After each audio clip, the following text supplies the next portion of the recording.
soal melihat Allah di akhirat. Ya menurut kami orang-orang Syiah, Allah itu gak bisa dilihat di akhirat. Saya bilang pada dia, itu kalau yang dilihat benda berhadap-hadapan. Kalau Allah yang dilihat, laisa kamitslihi syai', tidak ada sesuatu yang serupa dengan Allah, maka bagaimana melihatnya bila kaifin, dengan tanpa proses, tanpa bagaimana caranya. Tahun 2000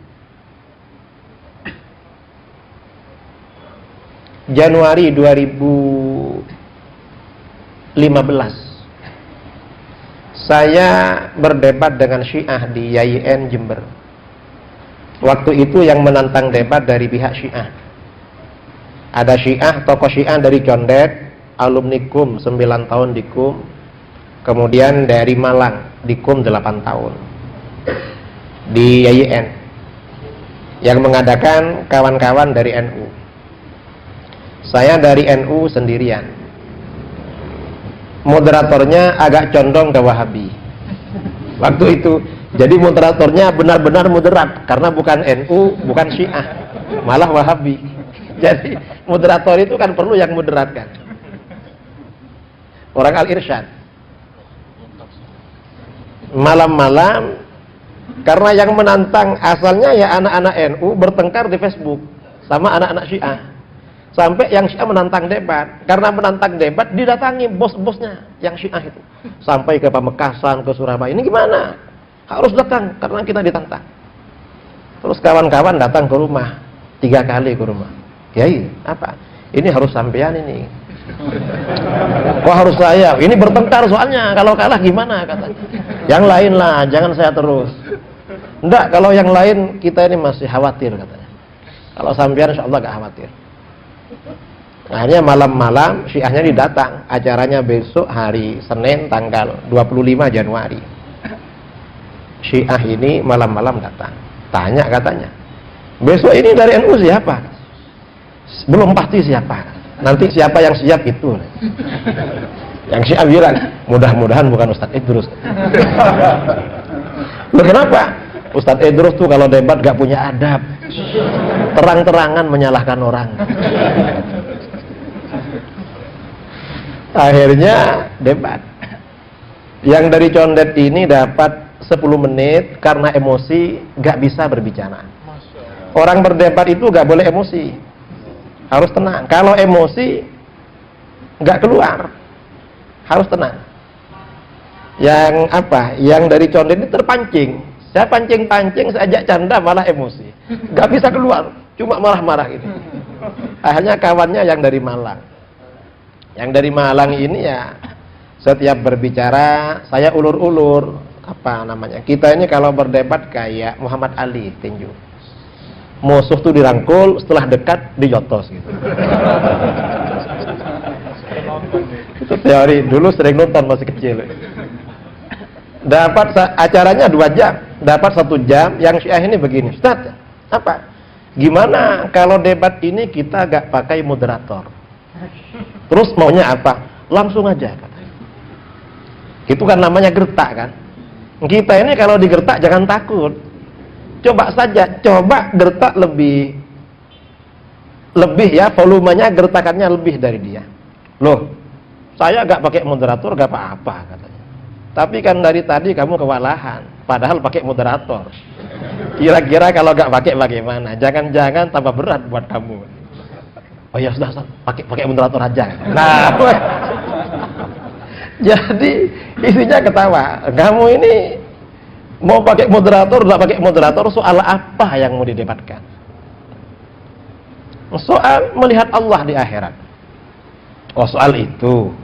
Iya. Ya silahkan, keluarkan hujahnya kamu. Ya menurut kami orang-orang Syiah, Allah itu gak bisa dilihat di akhirat. Mengapa? Karena kalau Allah dilihat, prosesnya akan berhadap-hadapan. Kalau berhadap-hadapan, berarti Allah itu benda. Kalau benda, berarti Allah perkara baru. Karenanya berarti Allah gak bisa dilihat. Saya bilang pada dia, itu kalau yang dilihat benda berhadap-hadapan. Kalau Allah yang dilihat, laisa kamitslihi syai', tidak ada sesuatu yang serupa dengan Allah, maka bagaimana melihatnya bila kaifin, dengan tanpa proses, tanpa bagaimana caranya. Kalau menurut kami Ahlus Sunnah, Allah bisa dilihat. Mengapa? Karena Allah ada. Sesuatu yang ada mungkin dilihat. Secara hukum akli, karena Allah ada, maka Allah termasuk sesuatu yang mungkin dilihat. Bukan perkara yang mustahil, bukan perkara yang wajib secara akli. Itu secara akli. Gimana kamu cara membantah argumen saya bahwa Allah itu bisa dilihat karena Allah ada? Akhirnya dia mengalihkan, tidak menjawab. Gini Ustaz, ada dalil bahwa Allah itu gak bisa dilihat. Dalil yang mana lagi? Di dalam Al-Quran, kisah Nabi Musa. Nabi Musa berdoa kepada Allah, Rabbi arini anzur ilaik. Tuhan, perlihatkan engkau kepadaku, aku akan melihatmu. Qala lan tarani. Tuhan berfirman, Musa, kamu tak akan melihatku. Nah, berarti Allah gak bisa dilihat katanya. Saya bilang pada dia, oh kamu baca ayat dipotong ya begitu. Coba baca sampai selesai. Justru ayat ini, kata para ulama, menjadi dalil kalau Allah itu bisa dilihat. Mengapa? Yang pertama, Nabi Musa minta melihat kepada Allah. Allah bisa dilihat apa tidak, ini persoalan tauhid. Seandainya Allah ini gak bisa dilihat, gak mungkin Nabi Musa minta. Masa ada seorang Nabi gak ngerti soal tauhid, lalu kamu lebih pandai daripada beliau? Pandai siapa kamu dengan Nabi? Ini Nabi. Ini persoalan tauhid. Para Nabi ini maksum dari kebodohan soal tauhid. Kamu ini gimana? Ini yang pertama. Yang kedua, ini bukti pertama kalau ayat ini bukti Allah bisa dilihat.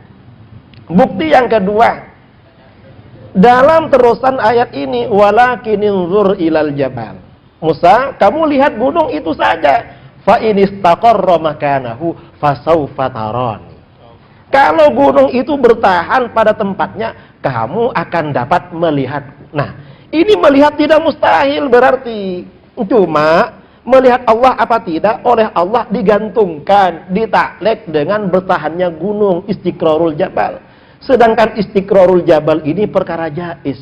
Sesuatu yang ditaklek digantungkan pada perkara jaiz berarti juga jaiz. Berarti Allah itu jaiz dilihat di akhirat.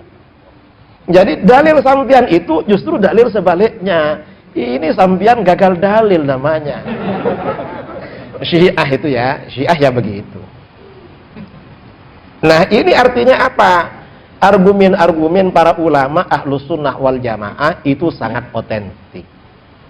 Sangat murni, nggak bisa dibantah. Dibantah, tidak terbantahkan ajaran Ahlus Sunnah wal Jamaah. Karenanya kita ini bersyukur kepada Allah termasuk Ahlus Sunnah wal Jamaah. Ini luar biasa bagi kita. Dalil apa yang kita ini diragukan oleh orang-orang di luar Ahlus Sunnah? Gak bisa diragukan. Karena kita ini umat Islam. Umat Islam ini umat terbaik. Khairu ummah. Nabi kita ini makhluk terbaik.